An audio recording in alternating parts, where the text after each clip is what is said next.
Okay, wargaming enthusiasts, I want to talk about this idea of stress points in a rule set. And I'm going to give some examples from the various game systems that I enjoy for you to use, or really to look at your own gaming system, wargaming system that you enjoy playing, and identify these stress points. This is not a criticism of the rules. This is not trying to be a rules lawyer and bend the rules for my advantage. This is not trying to be an anti-narrative player and win at all costs. This is just an understanding of wargaming theory. You can choose to use it. You can choose to not use it. But if you are aware of it, what's more important if you're aware of it, if someone that is whack, WAAC, win at all cost, and they try and, I don't want to say sneaky stuff because, again, this is not illegal rules use. If they look to do this against you, you're at least aware of it. You are at least aware of what's going on, and you can come up with a counter for it. So you and I are sitting down to play a game, right? A miniatures war game. Warhammer 40,000, Battletech, X-Wing miniatures, Judge Dredd miniatures. Yes, there's the collecting. Yes, there's the painting and the modeling, the building. But ultimately, it's the rule set that's going to allow you to interact with my models and us to play a mission and roll some dice and have some fun. So depending on the game system that you're playing, the rules are there to create a simulation. Create this idea of here's what's going to happen, here's how it's going to interact, and create some sort of fair play that's balanced out by some sort of point system. Points, battle value, power level. So if we take the equal amount, 2,000 battle value in Battletech, by my units, by your units, we sit down on the rules, it's going to result in tactics. The challenge with this is that in every rule set, and I'm going to give some examples in each rule set, in every rule set, there are what I call stress points. These places where the simulation begins to bog down or slow down a little bit, and then it picks up again.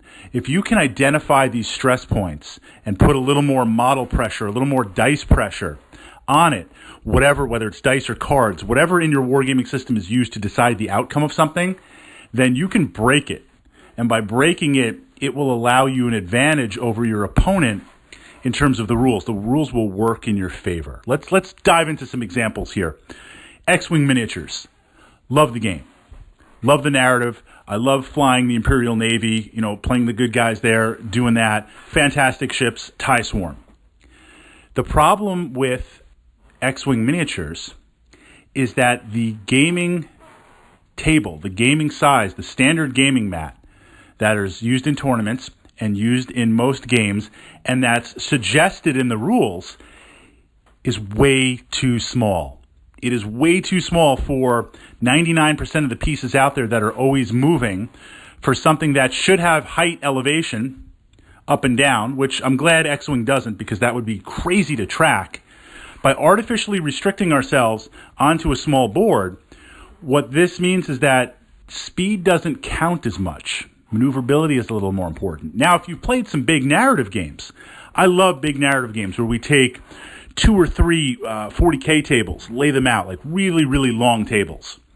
And I take my miniatures, you take your miniatures, we get 4 or 5 other players, and we just have this massive battle. We have literally hundreds and hundreds of X-Wing ships.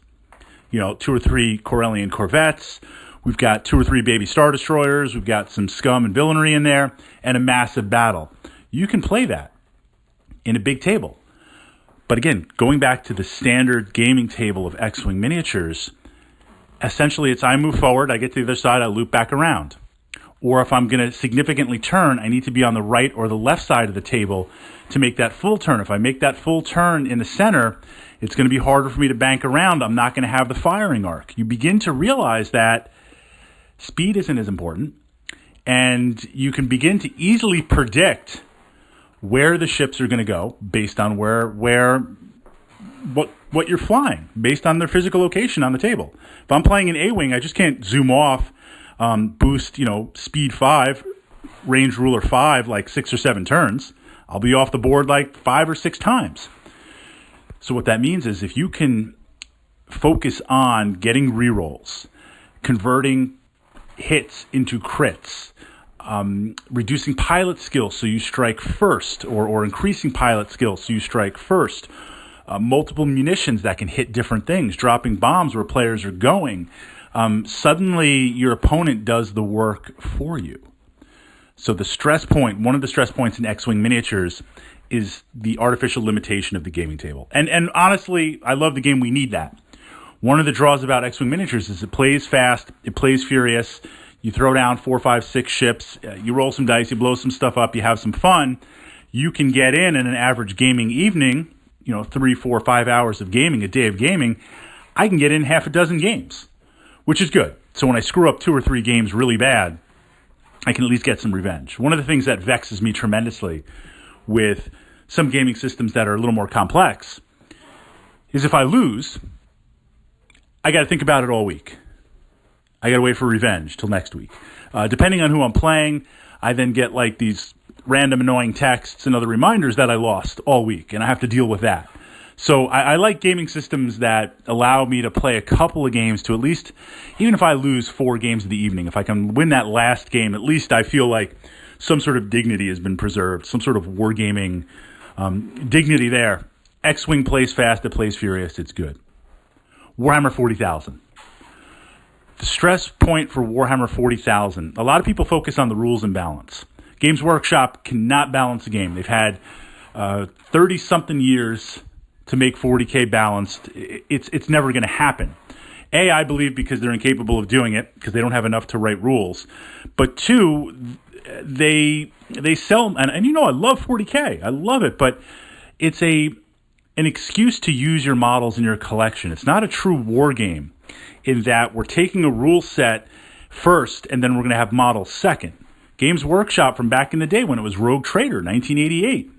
When Imperial Guard had robots, Imperial Army had robots, and it was Citadel miniatures. They created miniatures, and this was your excuse to use them. And if you look at the early version of Rogue Trader, there was a game master. It was implied that there would be a game master who would deal with hidden units and ambushes and revealing terrain on the table as you go. So that is how Games Workshop addressed these crazy rules imbalances and things. Now, magnify that through many, many editions, and there is no balance because they're always adding units, they're always updating codexes, they're pushing new box sets with amazing units in it. So you go out and buy like 3 of those sets, eBay the other models, keep all the wraiths and use that. They're pushing models. A lot of people focus on the imbalance. Now, the challenge here is if you focus on the imbalance, this is an example of what appears to be a stress point, but isn't a stress point. A true stress point in a gaming system, and we're going to look at Battletech too, does not change. It does not change across editions. It does not change across army faction. It is solid as the rules are. The challenge with the swinginess with Warhammer 40,000 and Games Workshop is that right now, let's say, and a lot of tournament players do this, and a lot of players do this, and it works. You look at what is the hotness right now? What is the model that Games Workshop wants to sell right now? That, based on the rules, it's what's going to perform really, really well. When Imperial Knights came out, Baby Titans, they were unstoppable. They were out of control because Games Workshop wants to sell them. So it's like, oh, I move 24 inches, I strike first, I stomp, you're just gone. Then I hit you with my 3D weapons, you're just gone. Then I hit you with my large chain axe thingy, that other unit's gone. Oh, it's only turn 1. You didn't even go yet. And you're like, what the heck is going on? So, I mean, that was the slight exaggeration, but that's the early release of the Knights. But then the rules change. So now Knights aren't as powerful. So embracing whatever's in the moment, you might play with some models you don't enjoy, and that also leads to kind of, that's a very expensive way to play 40K, in my opinion. The true stress point of 40K, the D6 system. The fact that you have so many units of different powers, but it is limited by a D6. And I've said in other podcasts, I was really hoping with the changes in 8th edition and the boldness of things that Games Workshop has introduced and how they've changed the game, which I believe for the better, I was really hoping this was going to be the break away from just the humble D6. Whether you want to go to a D100 or the different kind of RPG, D&D dice where there's different variable ranges. I mean, a lot of games are doing this more and more. Beyond the Gates of Antares, Terminator Genesis are using different types of dice. And certainly with the crossover between role-playing gamers and wargamers, they're not as alien, they're not as strange as they used to be. Now Games Workshop, instead of selling Space Marine D6 dice, they can sell Space Marine D20, D4, D6, D8, D10, D12, all that type of stuff in there. The challenge with the D6, it doesn't give you enough spread. So, and you can defeat anything in 40K just on volume of dice. If you can generate enough volume of dice and throw enough dice at a unit, it'll go away no matter how tough it is. So what becomes important is mobility and getting enough units to hit first, hit strongest for the cheapest amount of points, and literally just going down the line and being like, shoot at that, shoot at that, shoot at that, shoot at that, shoot at that. We need to change the D6 system. Okay, Battletech stress points. Battletech. So Battletech, I think, is a very solid rule set. I should say what's called classic Battletech. In my time, it was just Battletech. It wasn't called Classic. We have Alpha Strike and other things out there. Alpha Strike is a different beast on its own. Classic Battletech, or regular Battletech as we play it, the rules are very tight. The rules are very solid. It was written from the perspective not to sell models or to cash in on that, but to have battle droids to play that out, that simulation in combat, armored combat in the far future. So the rules are very good. Very good. But again, stress points. The biggest stress point in Battletech, whether you're playing straight up mechs or Total Warfare combined arms with tanks and planes and infantry and artillery and all this type of stuff, is the initiative system. In Battletech, if I have 4 units, doesn't matter what they are, and you have 4 units, we roll 2d6 to see who wins initiative. The player that wins initiative, the other player moves first. So let's say you win initiative. What that means is I have to move one of my pieces first. Then you move one of your pieces, then I move one of mine. And the advantage to this is that you are going to be able to move your piece last. Let's say I have 2 mechs. Mechs are these giant kind of battle robots. You have 2 mechs, I have 1. If I lose the initiative, that means at some point you'll move your mech first. I'll move my other mech to counter your first mech, but you get the last move, so to speak. So you can move your other mech behind my mech and get rear armor or get into a good position. So the initiative is very, very important. And this becomes even worse as you start to take losses. So if I have 4 mechs and you have 4 mechs, and as the game progresses, you take out 2 of my mechs, if I win initiative, it's going to be hard. If I lose initiative, it's going to be even harder because you're going to get last movement with 2 of your pieces on there. How do we break that stress point? Well, Battletech has what's called Battle of Value, which is a way, so we each play 2,000 each, and infantry cost the least, and vehicles and air support and artillery and mechs are very, very expensive. Light, medium, heavy, and assault. An assault mech might cost 1,500 battle value. That's a lot in there. They all work off the same initiative. So if I buy the cheapest infantry stand that I can, 48, 68 battle value, buy 5 or 6 of them, that's initiative sinks right there.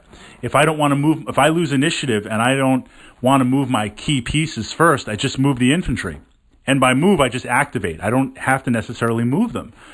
So at the beginning of the game, if I can get my infantry into good spots, or I have Karnov delivery systems to drop them in, VTOLs, air to drop them in, once they're in position, they're not going anywhere. Then I burn them as initiative sinks. So you have to move all your pieces. I move the infantry that does nothing, and then my mechs are free to move on there. That irks a lot of players, and there's a lot of players that have house ruled it. But that's Battletech. That is the rule set in there. That is how it works. So your job is to at least be aware of this and decide if you want to use it, decide if you don't want to use it. Wings of Glory has its own stress points. And I love Wings of Glory. Dungeons & Dragons too. D&D was originally a war game. AD&D was a war game. It was an excuse to have spells and knights and stuff as a war game. If you approach D&D from a wargaming perspective, this is what drives a couple of dungeon masters really nuts. Because it is a role-playing game, and we get into character, and we talk back and forth. But when you get into encounters to fight, If you understand basic wargaming mechanics, you will devastate at D&D. And a lot of DMs do not come from a wargaming background anymore. They don't even know what's going on when you blow that up on them. That we're going to have to make a podcast on that alone. I say this again, not as a criticism, but just as an understanding. So if you want to look for stress points in your own gaming system, work yourself through an entire turn and look for the places where you have to roll the dice or you have to flip cards, whatever is going to be that movement or action system. That's where you begin to identify these stress points.